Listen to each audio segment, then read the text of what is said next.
Good morning. You're listening to Central Wisconsin's 24-hour information station, AM 1320 WFHR. It's time now for the Morning Magazine, brought to you by Comfort Air Heating, Cooling, Plumbing.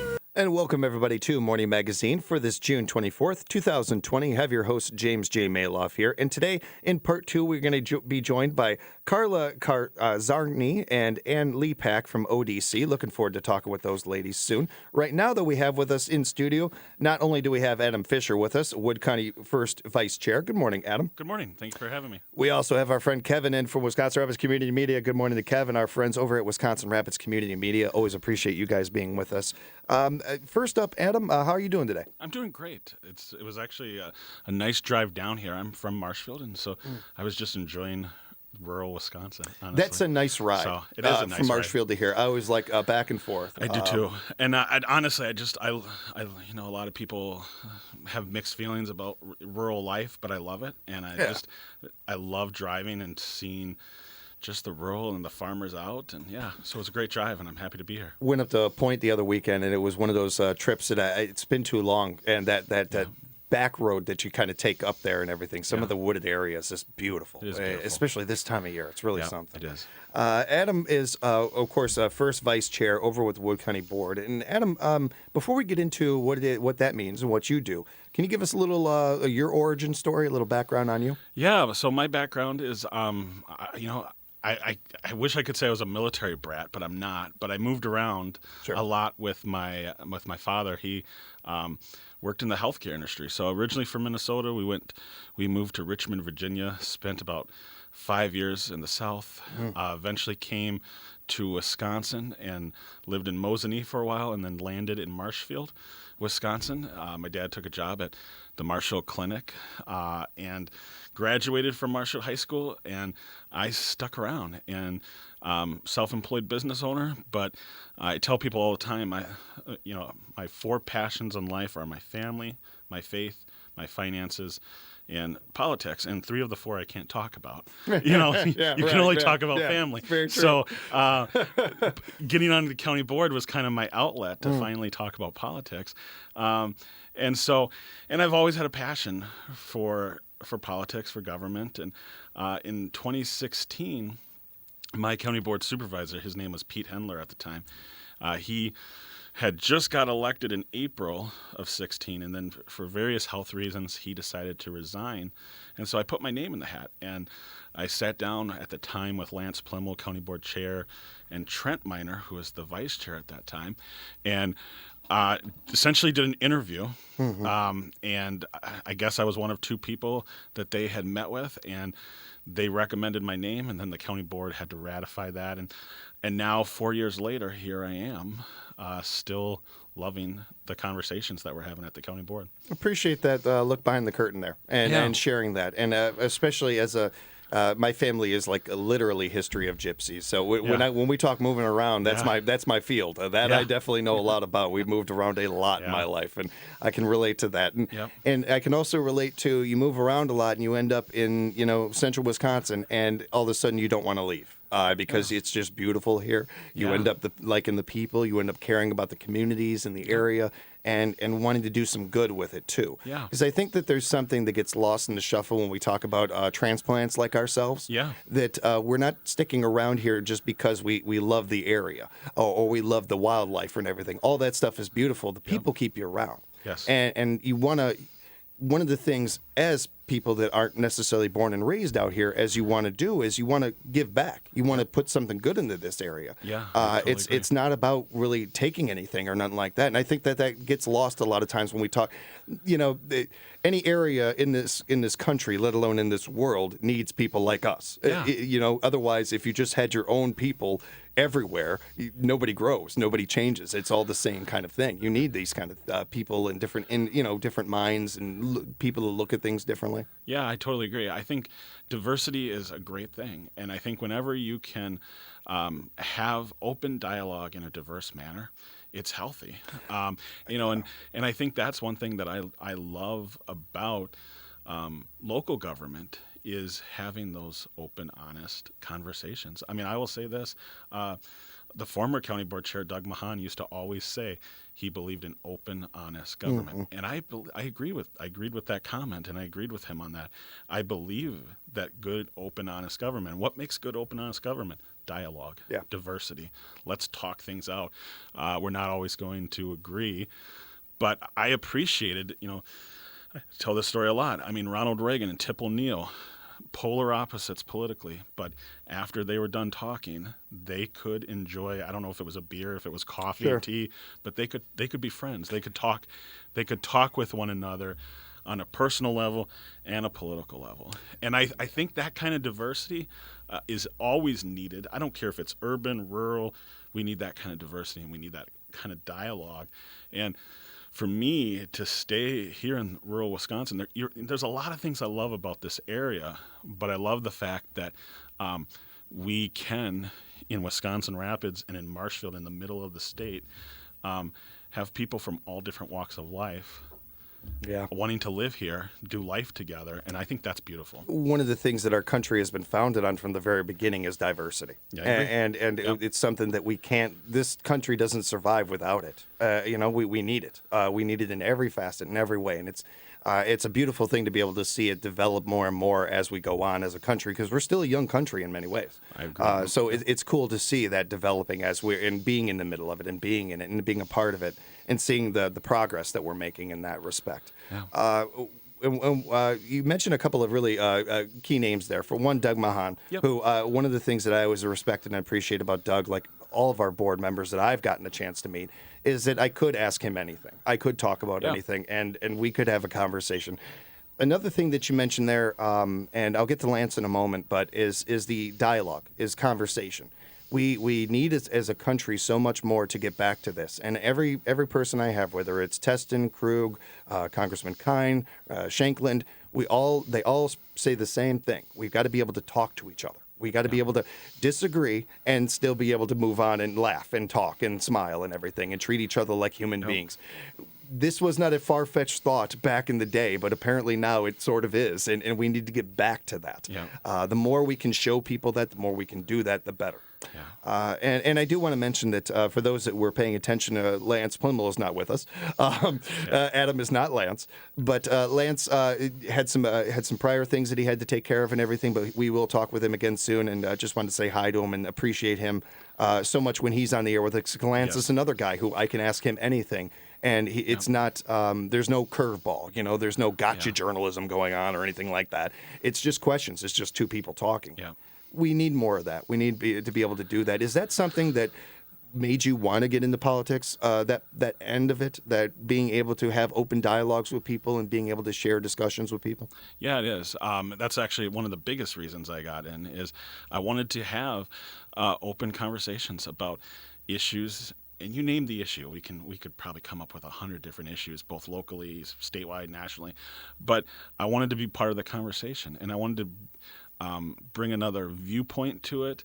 And that was what was really attractive to me. And what also, I'm going to be honest, the reason I love the county, there's two things especially. But one is it's bipartisan.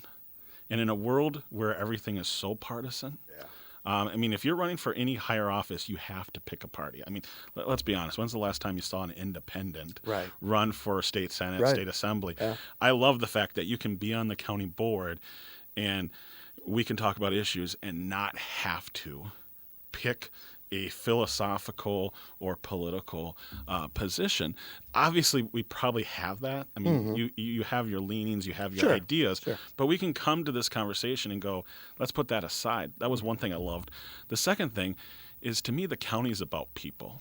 And that's not to say anything against the cities, towns, but the county is providing services to people. We're a service organization. So when it comes to health and human services, we're providing a service to the people of this county. We're really the administrative arm of the state. So the state is making the policies, but the county is then taking those policies, that direction, and really saying, okay, this is how we're going to provide service to the people of our county. And I love that. I love the fact it's about people, not just infrastructure. And nothing against infrastructure, but I love the fact that at the end of the day, the decisions we're making hopefully will have a positive impact on people's lives. I want the person who's homeless to be able to find a place to live. Right.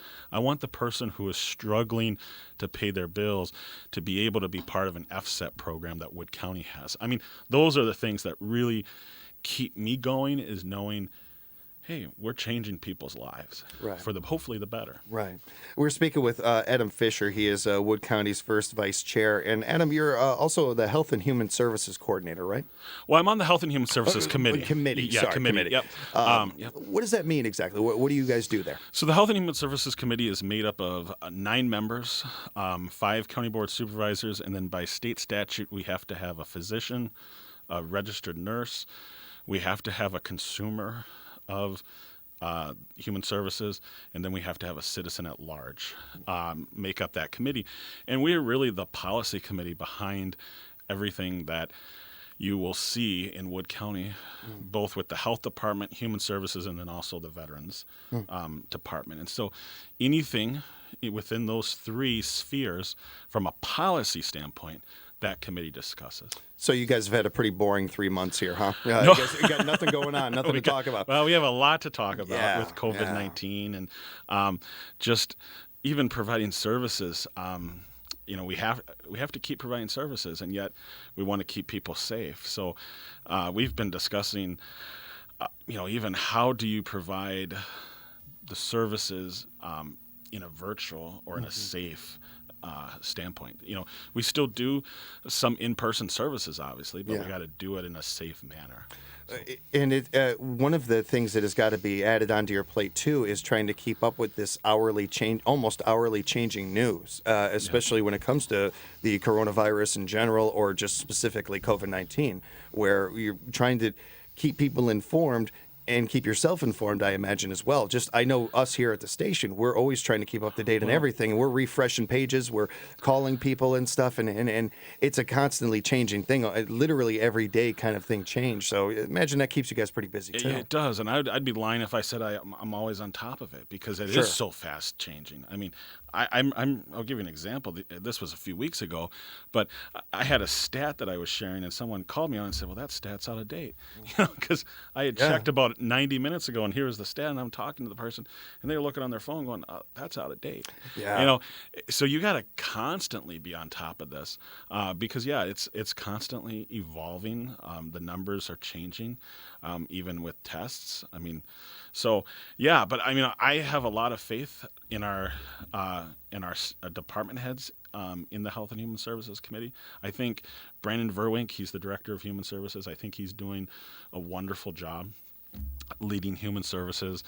Sue Comfortman at the Health Department, Rock Larson at Veterans. These are 3 people that, if I have a question, I can pick up the phone and they're going to give me a direct answer. And I think they're providing really good services here in Wood County. All great people, all great citizens, doing a lot of good work for us right now, along with yourself and everybody on this board that is working so hard to do this, because I think that even if something is, if you're coming from something with information that is an hour old or something like that, everybody's intentions are true. Everybody's trying to do the best thing they can, and trying to do the best we can in a situation where there is no playbook.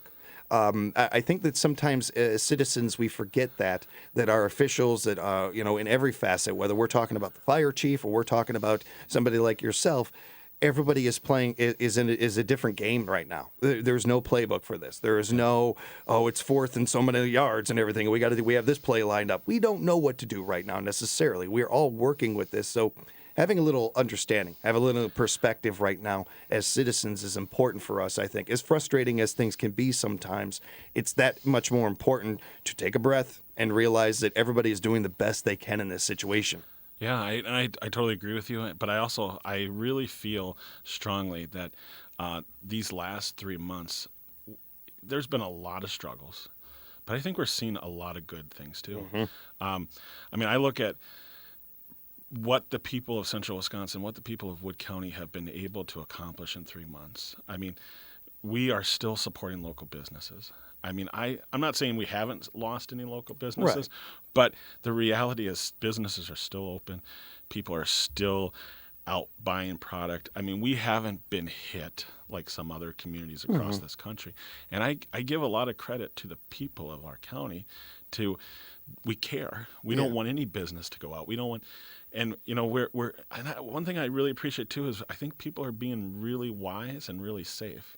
I mean, I know some people get kind of worried about, so there's so many people in Menards or there's so many people in Home Depot. But even when I've been in those places, and I haven't gone a lot, but when I have been in those places, I'm seeing a lot of people being very, very mindful. And so I'm just encouraged even at how people are handling this. You're right, there is no playbook, and yet I feel like without the playbook, we're doing really good.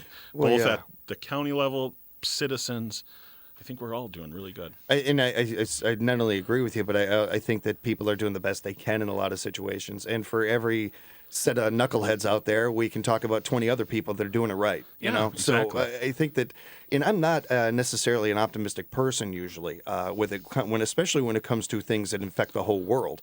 But with this one, I've found myself being a lot more optimistic than most, and I'm a little surprised by it sometimes. The people that are usually a lot more sunshine and rainbows, and I'm the one who's bringing the sunshine and everything. That's a dark day if you ask me, because when I'm the one bringing it. But it's one of those things where I think we almost have to, in part, start feeling that way and working that way. If you're not feeling that way, doing your best to get to that mindset, because we're not going to do ourselves any good by not only feeling like the sky is falling, but by kind of focusing on negatives. The only way we get forward here is positives. The only way we get around. And you were mentioning a great political story back in the day about Reagan and everything, and that's a really good one.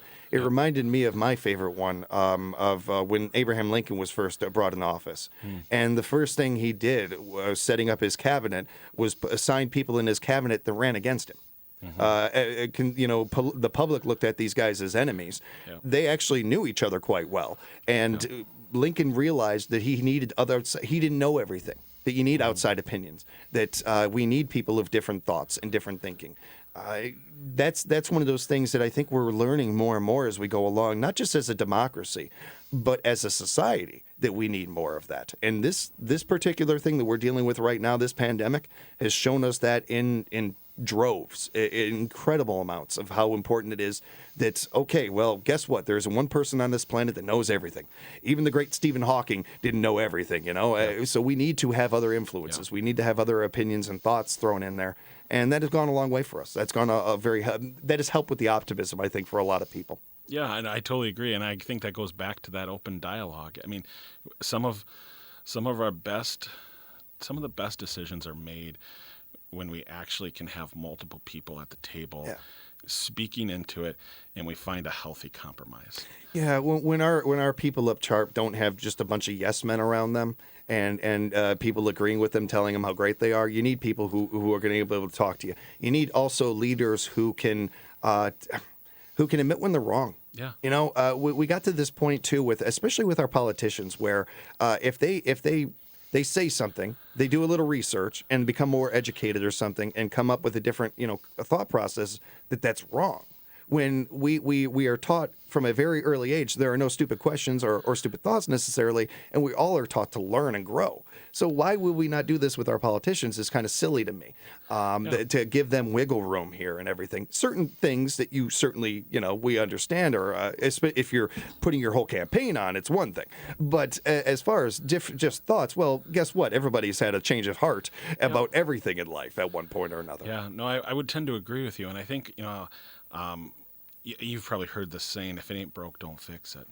And there's some truth to that. I mean, if something is physically not broke, why do you fix it? But at the same time, I think times change, things do evolve. And I think in the world of government and, again, politics, whether that's national, state, or even local, things do change. And I think we have to constantly be reevaluating. Why are we doing it this way? And I think that's healthy.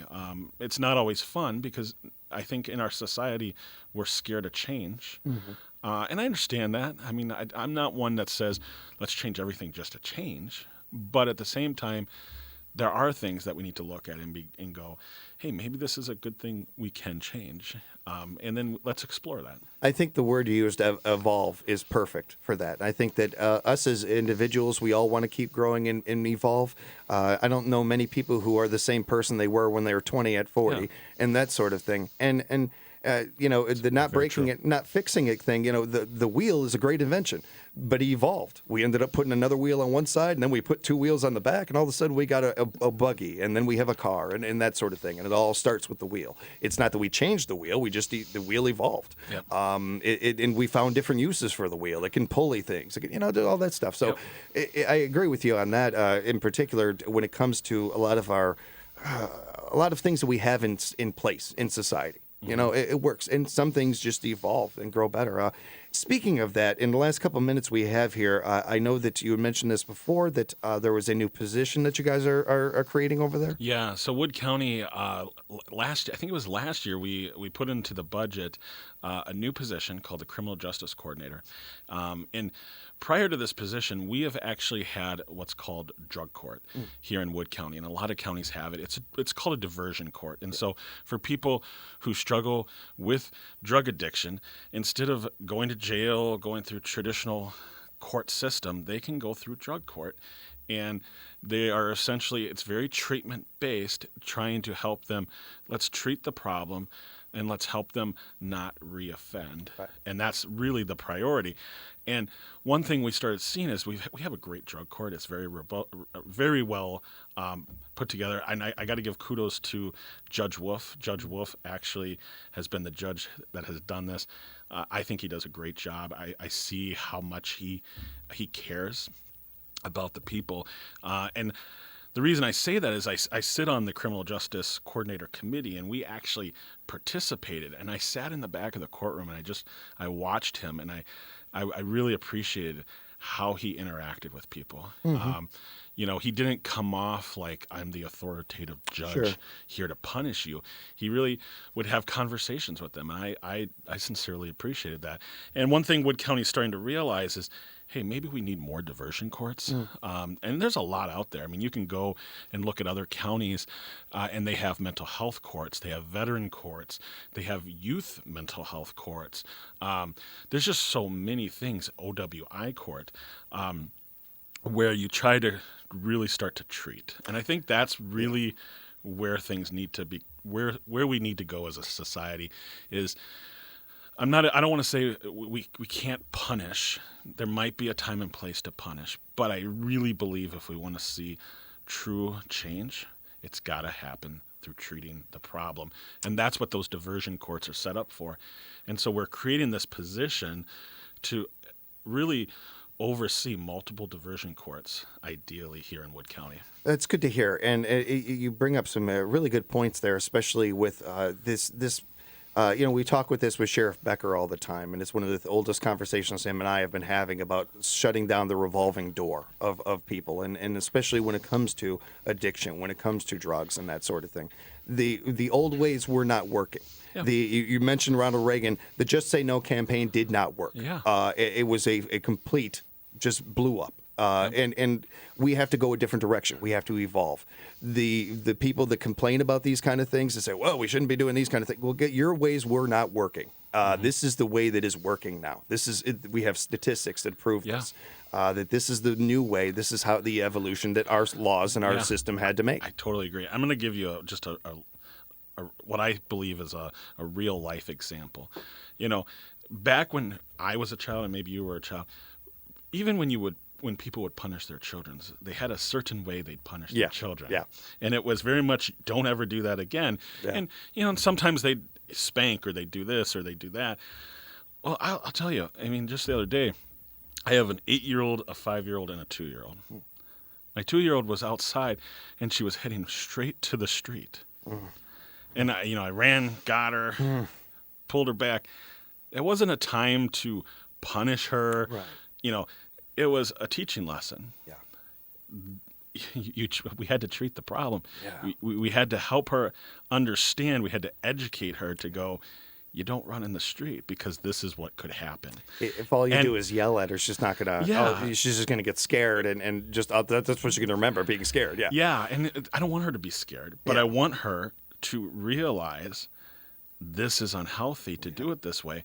And so I would argue my wife and I were trying to treat the problem, not punish her. Now, at the end of the day, our hope is you don't do it again. Yeah. But we were treating. And I think I'm using that real life example to say, I think that's how we need to evolve and we need to change, is we need to go, how do we start to treat and not just authoritatively say, slap your hand, you can't do that. Adam, really good talking with you. We got to do this again. I would appreciate that. Thank you. We're looking forward to talking with you again real soon. Yeah. Big thank you to Adam Fischer, first vice chair over at the Wood County Board, and a big thank you to Kevin, our friends over at Wisconsin Rapids Community Media, for joining us as well. We'll be back with more Morning Magazine coming up here. We have our friends from the ODC joining us right here on AM 1320 WFHR.